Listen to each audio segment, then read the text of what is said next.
সন্ন্যাসখালীর Shilkup union বিএনপির উদ্যোগে বিশাল কর্মী সমাবেশ। ইউনিয়ন বিএনপির আহ্বায়ক ডাক্তার মোহাম্মদ ইউনুসের সভাপতিত্বে এবং সদস্য সচিব হাজী মোহাম্মদ ইউনুসের পরিচালনায় অনুষ্ঠানে সাবেক চেয়ারম্যান মোহাম্মদ মহসিন সহ বিএনপি নেতারা উপস্থিত ছিলেন।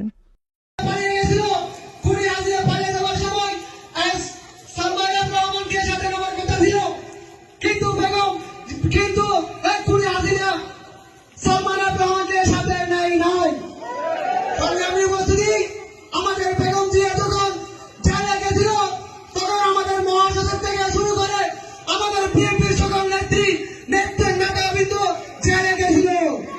খুনি হাসিনার মধ্যে আমাদের দেশ থেকে পালিয়ে যায় নাই। আমি বলছি আমরা এখন স্বাধীন দেশে বসবাস করছি। আজকে সমস্যা